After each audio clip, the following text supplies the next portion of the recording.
Hello everyone. तो आज हम बात करेंगे यूपीएचईएससी यानी यूपीएससी असिस्टेंट प्रोफेसर के लिए जो 17 अप्रैल को सेकंड शिफ्ट में एग्ज़ाम हुआ है, उसकी ये अनऑफिशियल आंसर की है। उसका सॉल्यूशन हम लेकर के आए हैं और इसमें जो है आप लोग अपनी जो क्वेश्चन पेपर है उससे मैच कर सकते हैं और जहां आपको लगे कि आंसर में कहीं वो लगता है तो आप कमेंट बॉक्स में बता सकते हैं। तो चलिए शुरू करते हैं। देखिए, सवाल नंबर 1 है, बाबरनामा किस भाषा में लिखी गई थी?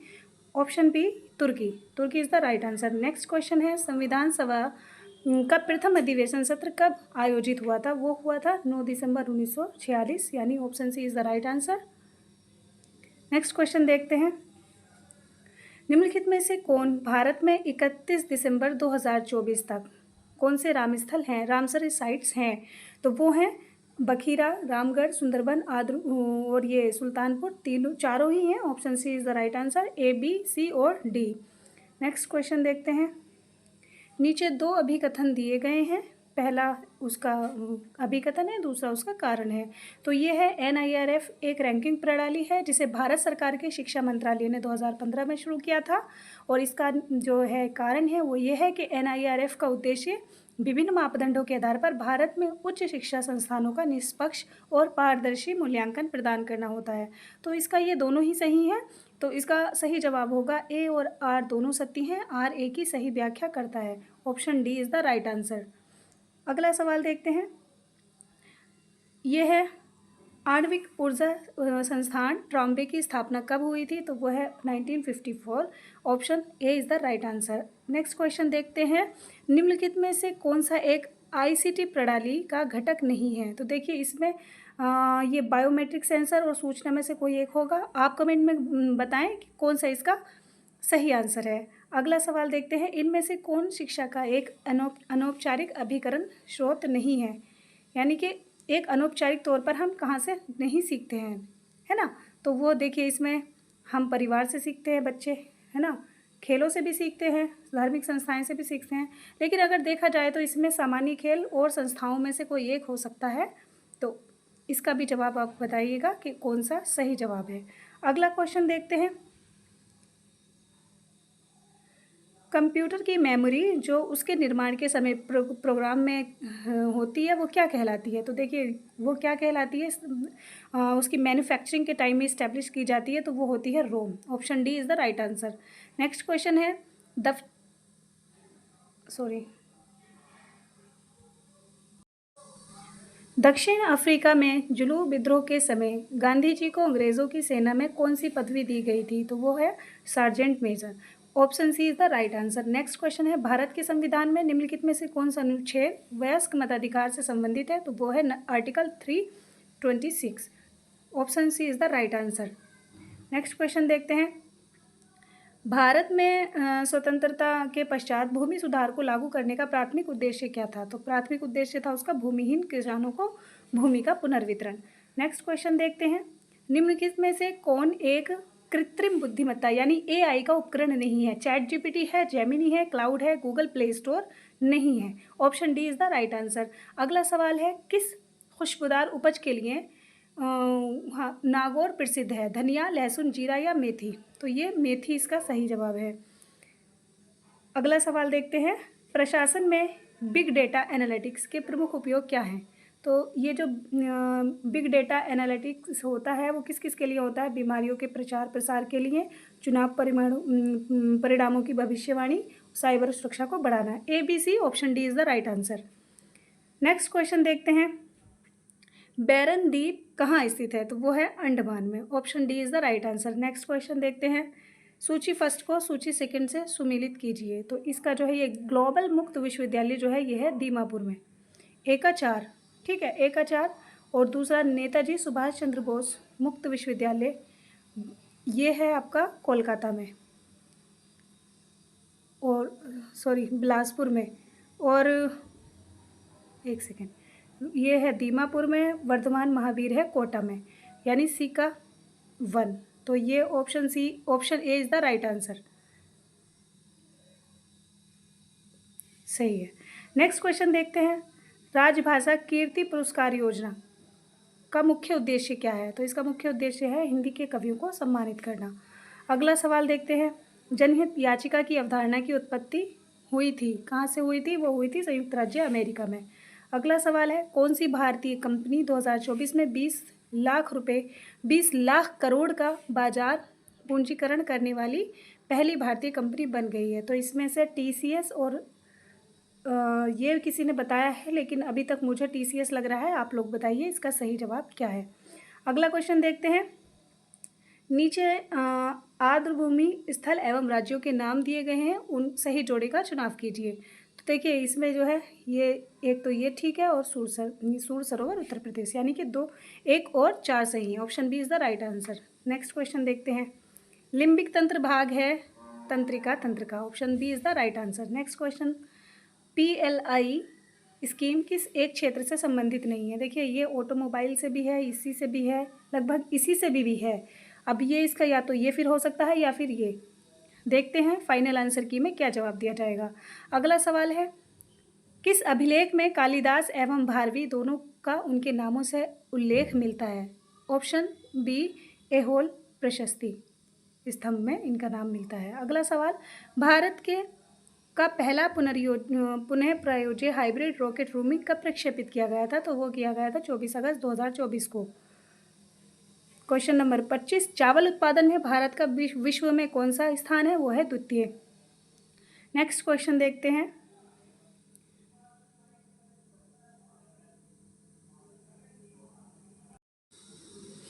तो इसका सही जो आंसर है वो है ऑप्शन बी।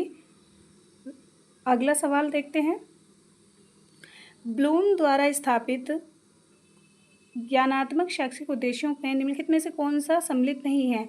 तो वो ये व्यवस्था या अनुप्रयोग, लेकिन व्यवस्था ज़्यादा लग रहा है। आगे देखते हैं, निम्नलिखित में से को एक अनुक्रम में प्रारंभ कीजिए। तो देखिए सबसे पहले क्या होता है, शोध समस्या का चयन, उसके बाद में जो है आंकड़ों का डेटा कलेक्ट किया जाता है। एक सारा 2 सवाल इसमें भी थोड़ा सा कन्फ्यूज़न हुआ था, लेकिन मेरे हिसाब से कि ये जो है आप उसके बाद में शोध भी क्या करेंगे,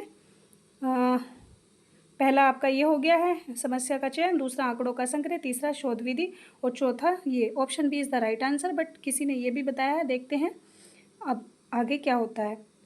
अगला है 29 का, निम्नलिखित में से कौन मृदा प्रदूषण का कारण है? तो वो है acid rain. Option C is the right answer. और लास्ट जो GS का 30 क्वेश्चन नंबर 30 है वो है, उत्सव पोर्टल किस वर्ष प्रारंभ किया गया था? तो ऑप्शन ए 2022। आगे देखते हैं, ये उर्दू का पेपर है जो सेकेंड शिफ्ट में हुआ है 17 अप्रैल को। अमानत की इंद्र सभा के कब की तसनीफ़ है? तो वो है 1854 की। Option D is the right answer. Sorry 1854 की है, लेकिन इसमें 1853 है, तो option A is the right answer. Next question देखते हैं, कृष्णचंद्र के बारे में किसने कहा था कि तुम अभी तिफ़्ल मकतब हो, तुम्हें नावल नवीस के अलावा अफसाने नवीसी से भी तौबा कर लेनी चाहिए ताकि तुम्हारी आखिरत ख़राब ना हो। तो option B is the right answer. Next question देखते हैं, खड़ी बोली की पैदाइश किस अपभ्रंश से हुई है? शौरसेनी। नेक्स्ट क्वेश्चन, उर्दू का ताल्लुक़ बराह रास्त किस ज़ुबान से है? वो है हिंद यूरोपी। अगला सवाल, पंजाब में उर्दू का मौलिद है, यानी पंजाब में उर्दू का किसने बताया है? नज़रिया जो दिया है वो दिया है महमूद शिरानी ने। अगला सवाल, बाबुल जन्नत और तज़हीक रोज़गार किसके कसीदों के नाम हैं? वो हैं सौदा के। अगला सवाल देखते हैं, मसनवी गुलजार नसीम को पहली बार किसने मुरतब किया था? तो ये चकबस्त है। अगला सवाल देखते हैं, फ़ज़ा तबस्सुम सुबह बहार थी लेकिन पहुँच के मंजिले जाना पे आँख भर आई, ये है फ़िराक का शेर। अगला देखते हैं, ख़बर तहयूरे इश्क सुन न जिनू रहा ना परी रही, ना तो तू रहा ना तो मैं रहा, जो रही सो बेखबरी रही। बहुत ही मशहूर शेर है सिराज औरंगाबादी का। अगला सवाल है, शुमाली हिंद की उर्दू की नसरी किताब कौन सी है? शुमाली हिंद की, तो वो है करबल कथा। अगला सवाल देखते हैं, उर्दू मोहल्ला क्या है? गालिब के उर्दू खतूत का मजमूआ। अगला सवाल, इनमें से कौन सा अफसाना मंटो का नहीं है? वो है ग्रहण, ये बेदी का है। अगला सवाल देखते हैं, किस अदीब ने मीर अमन की नस्र को ज़िंदा नस्र कहा है? तो इसका ये कलीमुद्दीन अहमद पर क़यास लगाया जा रहा है अभी तक। आगे देखते हैं, मखदूम के पहले मजमूए सुर्ख सवेरा का सनेयाशात 1944। अगला सवाल, शीश महल खाकों का मजमू है किसका है? शौकत थानवी का है। अगला सवाल देखते हैं, आबरू की उर्फियत क्या थी? वो है शाह मुबारक आबरू। अगला सवाल, उर्दू की इब्तिदा का सिलसिला जो है सिंध से किसने बताया है? सैयद सुलेमान नदवी ने। अगला सवाल, उर्दू का वो कौन सा शायर है जिसने कसीदे के ज़रिए उर्दू ज़ुबान को हर मौजू पर बात करने की क़ुव्वत अता की? सैकड़ों तरकीबें ईजाद करके हज़ारों नए अल्फाज कसीदे में दाखिल कर दिए। वो कौन है? सौदा। अगला सवाल, वजही की मसनवी किस सन में लिखी गई है? तो वजही की जो मसनवी है कुतुब मुश्तरी, वो ऑप्शन ए 1608 या 1609। अगला सवाल देखते हैं, दिल्ली कॉलेज किस सन में क़ायम किया गया? वो 1825। अगला सवाल, सफ़रनामा मुसाफिर की डायरी, इस पे अभी ये क्वेश्चन का सही आंसर अभी मिला नहीं है, देखते हैं, डाउट है इसमें क्या होता है। अगला सवाल है, मरसिए को कितने ज़ुमरे में तकसीम किया जा सकता है मज़ामीन के तौर पर? तो उसमें जो है ये 4 भी हो सकता है, 5 भी है। ठीक है, तो देखते हैं इसका क्या सवाल है, जवाब होगा फाइनल आंसर की में। अगला सवाल देखते हैं, अंजुमन पंजाब लाहौर के तहत होने वाले चौथे मुशायरे का क्या उन्वान था? तो वो था हुब्बे वतन। और इसके रिगार्डिंग 1 साल पहले मैंने अपने यूट्यूब में चैनल पर शॉर्ट्स वीडियो में जाके इसके जितने भी तमाम मुशायरे हुए उन पर एक शॉर्ट भी अपलोड किया था, आप लोग वो भी देख सकते हैं। अगला सवाल है, हल्का अरबाब ज़ौक़ का इब्तदाई नाम क्या था? तो वो था बज़्म दास्तान गोया। अगला सवाल देखते हैं, ज़ेल में एक दावा है और एक दलील है, इसे गौर से पढ़िए और सही जवाब की निशानदेही कीजिए। उर्दू एक बेहद अहम और शीरी ज़ुबान है, बिल्कुल सही। अगला दलील है इसकी, उर्दू ज़ुबान में मुख्तलिफ़ ज़ुबानों की आवाज़ों पर मुश्तमिल अल्फाज शामिल हैं, ये भी सही है। तो ये दोनों सही हैं, option C is the right answer. अगला देखते हैं, सी पारा दिल किस तरह का मजमुआ है? तो आपको पता ही है वो क्या है, मज़ामीन का मजमुआ है। अगला सवाल, मंटो के मशहूर अफसाने में टोबा टेक सिंह का असली नाम क्या था? बिशन सिंह। अगला सवाल, आदम की सरगुज़िश्त किसका मजमून है? यह है सर सैयद का।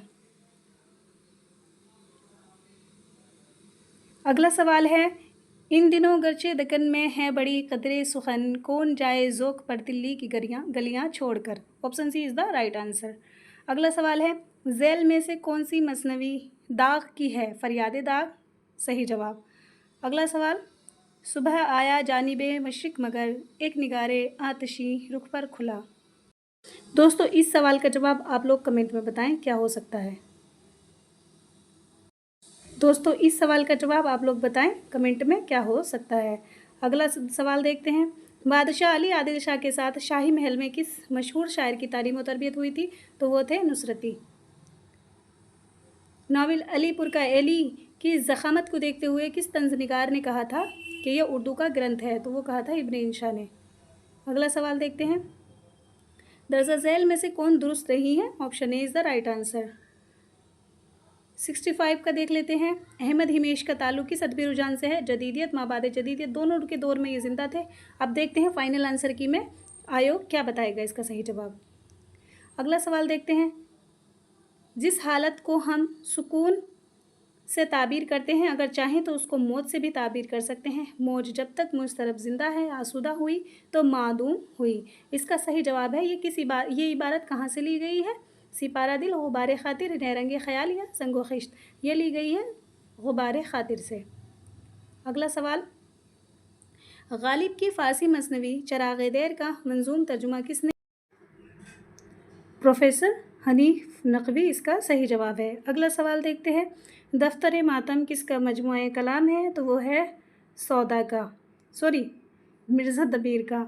अगला सवाल देखते हैं, नज़ीर अकबर आबादी की नज़्म आदमी नामा किस हैयत में लिखी गई है? तो वो लिखी गई है मुखम्मस में। अगला सवाल, किस शायर ने मीर की मसनवी शोला इश्क़ को उर्दू नस्र में मुंतकिल किया? तो वो किया था सौदा ने।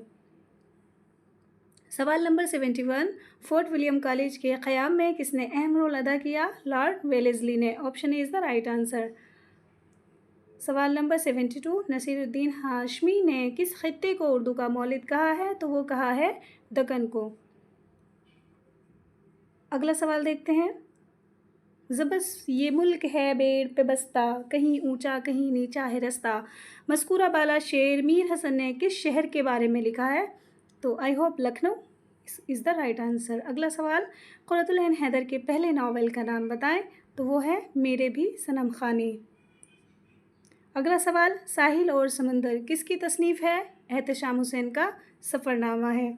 अगला सवाल, मरसिए में ज़मीर की तज़नवी को आबोरंग बख्शने और उसे बुलंदियों तक ले जाने का सेहरा किसके सर है? तो वो उनके शागिर्द मिर्ज़ा दबीर के लिए है। अगला सवाल है, इनमें से कौन सी किताब रिसाला सौगात बेंगलोर में किस बार शाये हुई? तो वो थी इस आबाद खराबे में अख्तर उल ईमान की खुद नविश्त। अगला सवाल, दर्जा झेल में से दो फहरिस्तों में से शायरों उनकी तख्लीक़ात की सही निशानदेही कीजिए। दर्जा झेल दोनों फहरिस्तों में, तो देखिए इसमें कौन सा सही है? इसमें सिर्फ ये ठीक है, option B is the right answer. ये दोनों में है, इनमें से कौन सा सही है? गुलजार नसीम को पंडित दयाशंकर नसीम ने तसनीफ़ किया है। अगला देखते हैं, कागज़ी पैरहन किसका शेरी मजमुआ है? खलीलुर रहमान आज़मी का। अगला सवाल है, इनमें से किस बोली का ताल्लुक़ मग़रिबी हिंदी से है? वो है कन्नौजी। मसनवी सहरुल बयान की इब्तिदा होती है हमदिया अशार से। अगला सवाल, खतूनिया का किरदार किस नावल में है? फायर एरिया में। ये रिपीटेड क्वेश्चन है। अगला सवाल, इनमें से किस मसनवी को मसनवियों का सरताज कहा जाता है? सहरुल बयान। फ़राक़ ने अपनी रुबाइयात के मजमूए रूप का जो इंतसाब है वो किसके नाम किया है? जोश मलिया आबादी के नाम किया है। Option C is the right answer. अगला सवाल है, दिल आराम किस ड्रामे का किरदार है? तो वो है दिल आराम किस ड्रामे का किरदार है? वो है अनारकली का। अगला सवाल, 86 कुतुब मुश्तरी और सबरस किसकी तसनीफ़ है? तो वो हैं मुल्ला वजही की। सवाल नंबर 87, दर्जा झेल में से किस नाबिल या दास्तान की शुरुआत होती है? इस शेर से, हमको भी क्या क्या मज़े की दास्तानें याद थी लेकिन अब तमहीद ज़िक्र दर्द मातम हो गई, उमराव जान अदा। अगला सवाल है, दर्जा झेल में से किस तसनीफ़ में अरबी फ़ारसी अल्फाज के इस्तेमाल से आमदन गुरेज़ किया गया है? यह है रानी केतकी की कहानी। अगला सवाल है, 89 इसमें से एक बयान है, दावा है और दलील है, कौन सा सही है और कौन सा गलत है? तो देखिए इसमें दावा दिया गया है कि प्रेमचंद एक अहद-ए-साज़ अफ़साना निगार हैं। ये बिल्कुल सही है क्योंकि उन्होंने समाजी और रोमानी अफ़साने लिखे। देखिए समाजी तो लिखे हैं, रोमानी का गलत हो सकता है। तो इसमें क्या है? दावा सही है, दलील गलत है। अगला सवाल देखते हैं, कदीम उर्दू की तश्कील बराह रास्त हरियाणवी के ज़ेर असर हुई है, ये राय किसने दी है? तो ये दी है मसूद हुसैन खान ने। अगला सवाल है, ड्रामा आगरा बाज़ार कब लिखा गया था? 1954 में। Option B is the right answer. अगला सवाल, मसनवी कदमराव पदमराव किस दौर में लिखी गई है? बहमनी दौर में लिखी गई है। अगला सवाल है, काजी अब्दुल गफ़ार की तसनीफ़ नक्शे फ़रंग किस सिन्फ में है? तो मेरे ख़्याल से ये तनक़ीद है। Option is the right answer. अगला सवाल है, फोर्ट विलियम कॉलेज का क़याम कब अमल में आया? तो वो 1800 ईस्वी। मग़रिबी हिंदी की कितनी बोलियां हैं? 5। शबिस्तान सुरूर में किसकी फरमाइश पर अलिफ लैला को मुख्तसर करके पेश किया गया था? तो देखिए वाजिद अली शाह और मुंशी सिफ नारायण। देखते हैं, मुझे वाजिद अली शाह लगा था। अब देखते हैं इसमें क्या इसका सही जवाब होगा। अब्दुल हलीम शरर की कौन सी तसनीफ़ तहज़ीबी तारीख़ का दर्जा रखती है? फिरदौस बरी, फ़तह अंदलस। देख लेते हैं क्या है इसका। अगला सवाल, हाल की शहर आफाक तसनीफ़ मुसद्दस मद्दो जज़र इस्लाम किस सन में तसनीफ़ की गई थी? 1879 में। Option C is the right answer. अगला सवाल है, खूब तरंग की सिनफ़ी हैयत क्या है? तो वो है मसनवी। सवाल नंबर 100 यानी लास्ट आखिरी सवाल, इनमें से किसने अखबार नवीसी और उसके फ़राइज़ के उन्वान से मकाला लिखा है? तो वो लिखा है हाली ने। तो दोस्तों ये था 100 सवाल जो कल UPHESC असिस्टेंट प्रोफेसर के एग्ज़ाम में यानी 17 अप्रैल को सेकंड शिफ्ट में ये एग्ज़ाम कंडक्ट हुआ था। देखते हैं, ये अनऑफिशियल आंसर की है, इसमें मैंने अपने तौर से जवाबात देने की कोशिश की है। कुछ सवालों के जवाबात आपसे मैच नहीं होंगे या गलत भी होंगे तो वो आप कमेंट कर सकते हैं। मिलते हैं नेक्स्ट वीडियो में, तब तक के लिए अल्लाह हाफिज़।